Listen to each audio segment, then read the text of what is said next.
नमस्कार, आप देख रहे हैं भारत न्यूज। मैं हूं आपके साथ डिंपल राणा। आइए देखते हैं आज की बड़ी खबर, लेकिन उससे पहले आप हमारे चैनल को सब्सक्राइब करें ताकि कोई भी खबर आप मिस ना कर पाए। बिल्कुल सही सवाल है आपका। भाजपा चूंकि सत्ता में है और जब ये सत्ता में आए थे तो मुझे उम्मीद थी कि ये कुछ देश के लिए, जनहित में, समाज के लिए काम करेगी।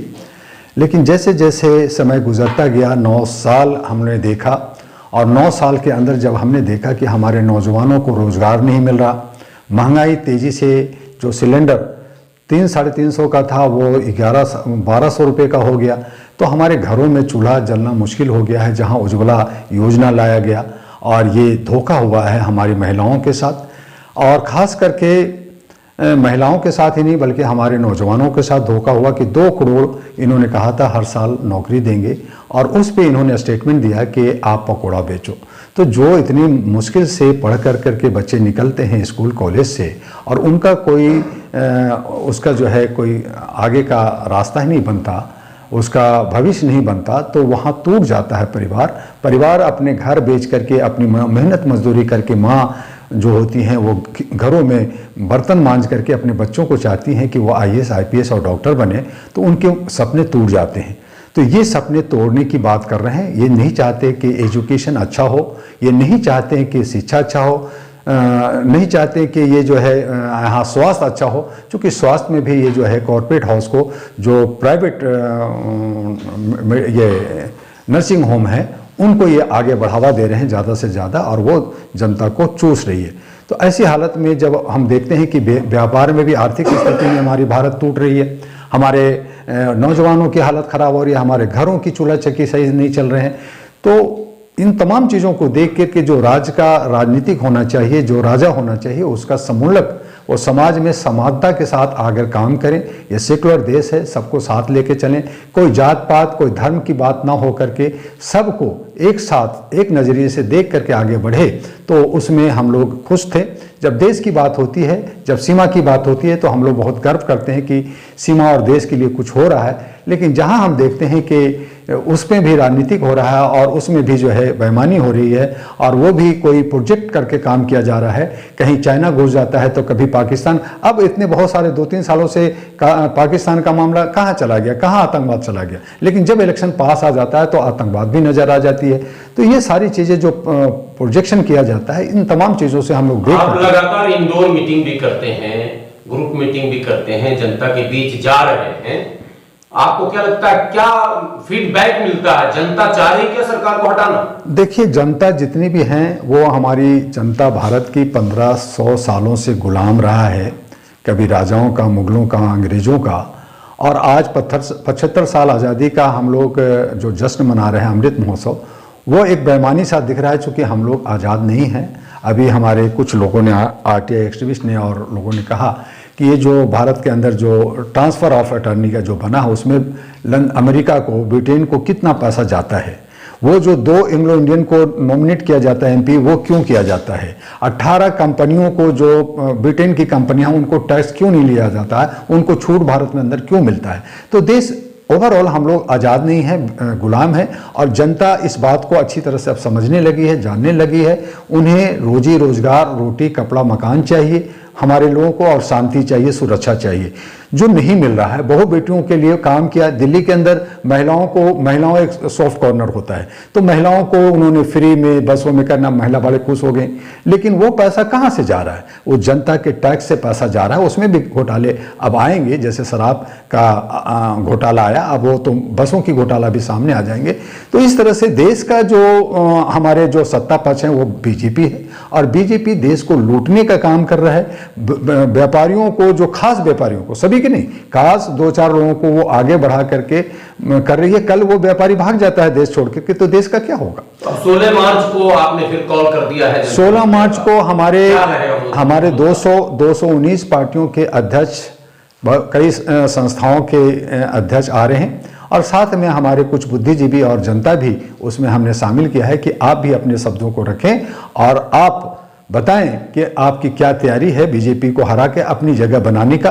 तो हम लोग सभी पार्टियों को सहयोग कर रहे हैं और मेन जो हमारा उसका ध्रुवीकरण है, केंद्र है कि कोई भी पार्टी 272 की जो जादुई आंकड़ा ले करके जो गुमराह हो जाती है, उनमें जो अहम आ जाता है, वो जो एक तरह से कहती है कि साहब मैं ही हूं और कुछ नहीं हूं, एक तरफ कहते हैं कि मैं भारत का चौकीदार हूं, एक तरफ कहते हैं कि मैं प्रधान सेवक हूं। तो सेवक का काम होता है सेवा करना, चौकीदार का काम होता है चौकीदारी करना, न कि देश को लूटना।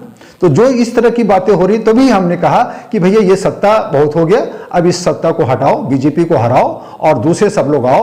अगर दूसरे लोग बहुदलीय व्यवस्था पर आप बहुदलीय व्यवस्था पे इसलिए हम लोग कर रहे हैं कि बहुदलीय जब आएंगे तो उसमें चुने हुए अच्छे लोग आएंगे और जनता को भी, ऐसा नहीं है कि हम सिर्फ बहुदलीय की तरफ जा रहे हैं, हम जनता को भी जागृत करने की कोशिश कर रहे हैं कि आप समझो और अपने क्षेत्र से अपने लोगों को, अपने जात के, अपने धर्म के लोगों को, जो आपको अच्छा लगता है, जो आपके लिए काम कर सकता है, आप उनको चुन करके भेजिए। गठबंधन की सरकारें बनी है और उनके अंदर जो टूट-फूट हुआ करती थी, काम नहीं हुआ करता था, भ्रष्टाचार का आरोप लगता था, फिर वही दोबारा आप स्थिति लाके खड़ी कर देंगे? नहीं, ऐसा नहीं है। हमने कहा कि जिस पार्टी में भी जो गलत तत्व के लोग हैं, जो दल बदलू टाइप के लोग हैं, जो बार बार कहीं एन केन परकरेन तरह से सत्ता में आ जाते हैं, झूठ बोल करके आते हैं और वो लॉलीपॉप दिखाते हैं, वो हमें सब्ज बाग दिखाते हैं, ऐसे लोगों को आप बाहर करो, उनको बाहर करो।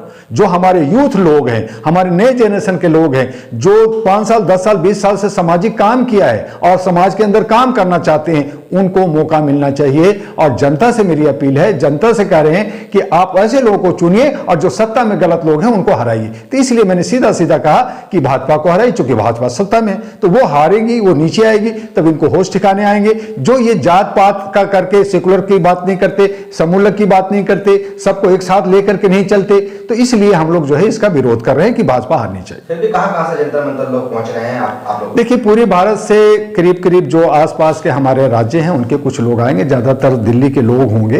बाहर से चूंकि बहुत देर होता है, कई फंक्शन हम लोग अलग अलग राज्यों में करने जा रहे हैं। चूंकि हमारा 14 मार्च को मुंबई में हमारी एक मीटिंग है, प्रोग्राम है महाराष्ट्र के लोगों के साथ। हमारे 10 और 11 को रामलीला में हम लोग इसी सारी इशू को लेकर के, जनगणना और वगैरह की सभी इशू को लेकर जा रहे हैं। लेकिन ओवरऑल ये हो रहा है कि हमारे जो बहुसंख्यक हैं उनको सत्ता मिलनी चाहिए, जिनका हक बनता है।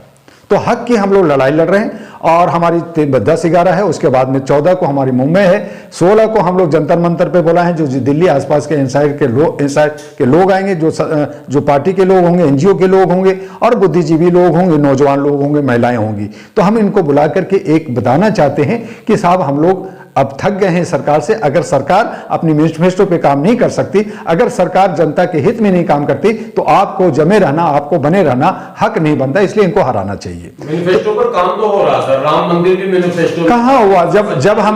जब हमने मैं बीजेपी की एक सांसद की बात करूं, उमा भारती जी से जब बात हुई तो उन्होंने कहा कि दुआ जी, हमने गंगा सफाई और गंगा की डेवलपमेंट और नदियों को जोड़ने की बात की, हमारे मैनिफेस्टो में भी रखवाया। वो बीजेपी के समझिए कि वो एक तरह से फाउंडर हैं, तो वो नाराज हैं कि भाई हमारा ये चीज़ नहीं मिल रहा, हमारे जो मैनिफेस्टो है उसको नहीं सुना जा रहा। तो इसलिए आप दुआ जी जो आवाज़ उठा रहे हैं, मुझे तो लगता है अच्छा है। तो मैंने कहा कि ऐसा लगता नहीं, आपको आकर के सामने देना होगा। तो मेरे ऐसे नहीं है कि बीजेपी में बहुत सारे ऐसे लीडर्स हैं, मैं आपको नाम नहीं बता सकता क्योंकि ये मामला बड़ा संगीन है, लेकिन 25 से 30 ऐसे हमारे सांसद हैं जो बहुत ही नाराज हैं सत्ता से, लेकिन चूंकि उनको मलाई मिल रहा है, उनको बेनिफिट्स मिल रहा है, इसलिए वो चिपके हुए हैं कारण बस डर करके। तो हम उन तमाम लोगों को लेकर के हम चाहते हैं कि ये बीजेपी हट करके और अच्छे लोग आएं। इसलिए हम लोग सभी को, जो छोटे बड़े पार्टियां हैं, उन सबको हम आगे बढ़ाना चाहते हैं और एक जो है विकेंद्रीकरण टाइप का सरकार। नहीं, बीजेपी में हम सेंध नहीं लगा रहे हैं। बीजेपी में हमने ये कहा कि बीजेपी के अंदर अगर कोई अच्छा ईमानदार लीडर है तो उसे जीतना चाहिए। लेकिन जो गलत है, जो अंधभक्ति में जी रहे हैं, जो खाली जो है कि मैं इसलिए हूं कि चूंकि मलाई मिल रहा है, तो मैंने कहा आपको रहने का क्या औचित्य बनता है? आपको नहीं रहना चाहिए। जो अच्छे हैं बहुत अच्छे हैं, हम उनका सैल्यूट करते हैं, हम उनको मान करते हैं। तो हमने कभी किसी को हमने कोई गाली नहीं दी, हमने कभी किसी का विरोध नहीं करना चाहते, लेकिन चूंकि सत्ता सहित दिशा में नहीं जा रहा, इसलिए यह सत्ता विमुक्त होना चाहिए, इनको सरकार को नीचे गिरनी चाहिए और बाकी लोगों को मौका मिलना चाहिए।